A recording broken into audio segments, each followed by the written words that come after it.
요양원은 늘 조용했다. 조용하지만 무겁지 않았고 웃음은 작지만 따뜻했다. 이곳에서 5년째 일하는 나는 늘 똑같은 하루를 맞이하고 똑같은 하루를 보냈다. 하지만 그날은 조금 달랐다. 아침부터 경찰들이 요양원에 들이닥쳤기 때문이다. 직원들과 어르신들이 놀라 웅성거리는 가운데 한 형사가 내게 다가와 말했다. 정영숙 어르신 좀 뵈러 왔습니다. 정영숙 할머니는 5년 전부터 요양원에 계셨다. 80이 넘으신 고령이었고 늘 창가에서 멍하니 바깥을 보곤 하셨다. 나를 비롯한 직원들도 그녀가 가족이 없는 줄 알았다. 경찰이 할머니를 찾는 이유는 간단했다. 최근 돌아가신 대기업 회장이 자신의 유산 1,000억 원을 정영숙이라는 여인에게 남겼다는 것이다. 언론에 공개된 유언장에는 단 한 줄, 내 전 재산을 정영숙 씨에게 남긴다. 는 글만이 적혀 있었다. 대기업 회장과 정영숙 할머니가 어떤 관계인지 아무도 몰랐다. 경찰도, 언론도, 요양원 직원들도 할머니를 둘러싸고 모여들었다. 그러나 정작 당사자인 영숙 할머니는 아무 말도 하지 않았다. 형사는 물었다. 할머니, 혹시 박상호 회장님을 아십니까? 할머니는 아무런 대답도 하지 않고 고개만 저었다. 형사는 난처한 표정으로 서류를 뒤적이다 돌아갔다. 그 후로 요양원에는 수많은 기자와 변호사가 찾아왔다. 나는 자연스럽게 할머니의 보호자 역할을 맡게 되었고 그녀를 보호하는 책임까지 떠안았다. 그러나 나는 이 모든 일이 혼란스럽고 믿기지 않았다. 그녀는 항상 침묵했다. 침묵 속에서 세월만 흐르고 있었다. 어느 날 할머니가 나를 불렀다. 내가 1,000억을 받으면 행복할까?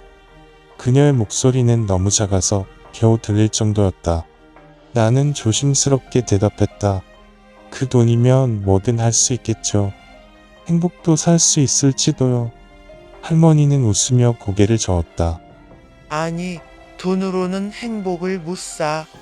내가 살아보니 그렇더라. 그 돈은 날 더 외롭게 만들겠지. 그리고는 나를 빤히 바라보았다. 자네, 내가 그 회장을 모른다고 생각하지? 나는 조심스레 말했다. 사실 궁금하긴 했어요. 할머니는 눈을 감고 깊게 숨을 쉬었다. 그리고 조용히 말했다. 그 사람, 내가 젊을 때 사랑했던 사람이야. 나는 놀랐다. 하지만 회장님은 결혼을 하셨고 할머니는 말을 끊었다. 맞아. 그 사람은 부자였고 나는 가난했지. 그래서 나는 그 사람을 떠났어. 내가 떠나지 않았다면 그 사람 인생이 망가질 거라고 생각했거든. 그녀는 천천히 이야기를 풀었다.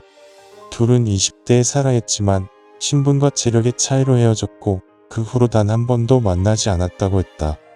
그 사람이 나에게 돈을 남긴 건 죄책감 때문일 거야. 행복하게 해주지 못한 미안함 때문이지. 할머니는 창밖을 바라보았다. 그런데 돈이 그렇게 필요하진 않더라고. 난 이미 모든 걸 잃었고 다시 얻고 싶은 것도 없으니까. 할머니는 내 손을 잡았다. 돈은 누군가에게 꼭 필요할 때 가치가 있는 거야. 나는 그 돈을 받고 싶지 않아. 그날 이후 나는 여러 변호사를 만나 1,000억 원의 유산을 어떻게 처리할지 논의했다. 그런데 할머니는 내게 전권을 맡기셨다. 그리고 얼마 뒤 할머니는 나를 조용히 불렀다. 그 돈 자네가 관리해.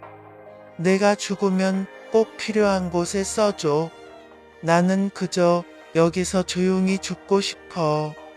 그리고 며칠 후 할머니는 조용히 세상을 떠났다. 나는 약속을 지키기 위해 변호사와 함께 재단을 만들었다. 그리고 1,000억 원 전부를 가난한 노인과 아이들을 돕는 데 쓰기로 했다. 언론에서는 정영숙 할머니를 다시 찾아와 위대한 기부자로 칭송했지만 할머니가 떠난 빈 방은 여전히 조용했다. 요양원은 다시 예전처럼 조용하고 평범해졌다. 하지만 그 방 앞을 지날 때마다 나는 할머니의 말을 떠올린다. 돈으로 행복을 살 순 없지만 그 돈이 꼭 필요한 누군가에게 닿으면 의미 있는 행복을 만들어낼 수 있다는 것을 그때 깨달았다.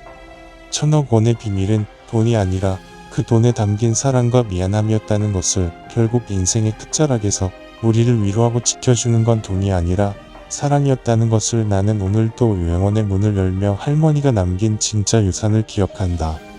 돈이 아닌 사랑이라는 유산을, 그리고 할머니가 마지막까지 지키고 싶었던 삶의 진실을.